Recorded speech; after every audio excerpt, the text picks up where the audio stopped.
kasalukuyan pang ginagawa.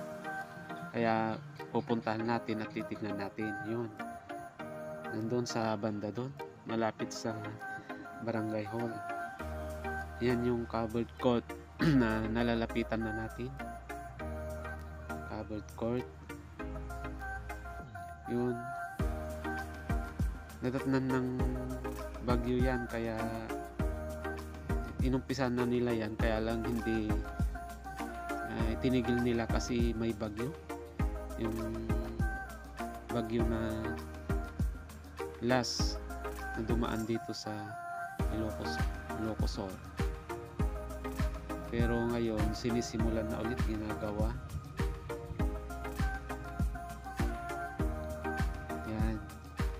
Yan yung ginagawa dito sa Dadalakitan Sur, Sinait, Ilocos Sur. Yan, focus natin para makita natin siya ng malapitan. Sa susunod i-video natin ulit ito kung natapos na siya. Yan siya,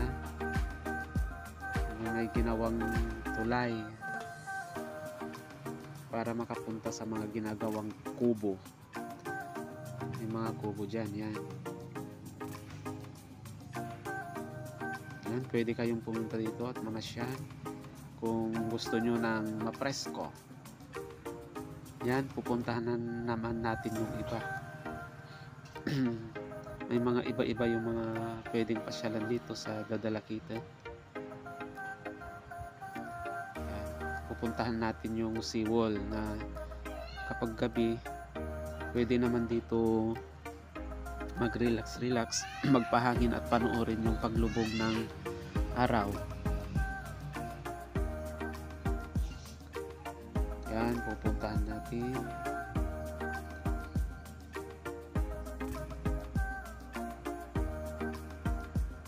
Yan na yung seawall.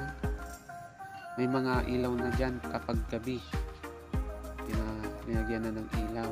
At may mga nagtitinda rin ng mga pagkain dyan, mga merienda. Habang kapag wala kayong nadalang ulap, hindi ba? Pag wala kayong nadalang merienda, habang pinapanood yung paglubog ng araw at nagre-relax, pwede kayong bumili ng merienda. Mag-relax, magmuni-muni. Ito yung seawall ng Dadalakitan Sur.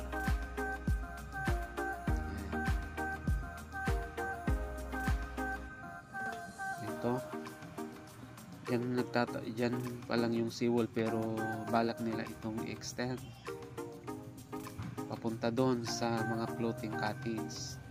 Yan, diretso tayo sa dito, putol na dyan yung seawall, pero lalagyan ng extension yan, pupunta doon sa floating cottage. Yan, pupuntahan natin yung floating cottage.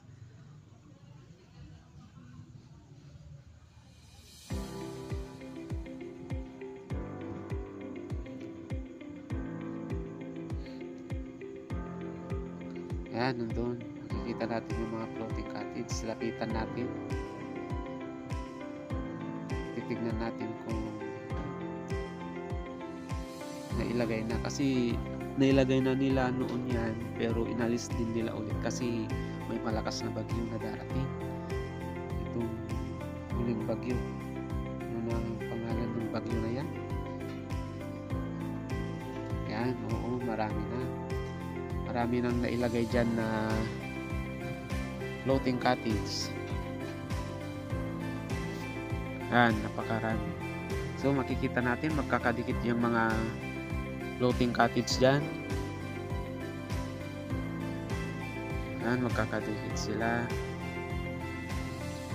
Hindi natin maibaba yung drone kasi nasa malayo tayo. Hindi ko nakikita siya, kaya hindi natatakot kung ibaba yung drone para i-focus, itukop ko sana.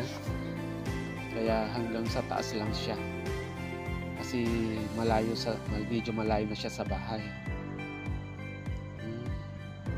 Yan, ito yung mga magandang pasyalan dito sa amin, dito sa Sinait, Ilocos Sur. Ito yung Barangay Dadalakitan Norte. Yung katabi niya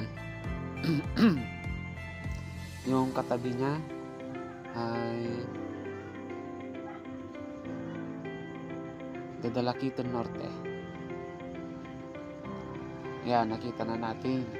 Yan yung mga pwedeng pasyalan dito. Yan, pabalik na siya sa bahay. Yan, magre-return home na yung drone. Yan, nakita na natin. Napasyal na natin yung mga pasyalan dito. Malapit dito sa barangay namin dito sa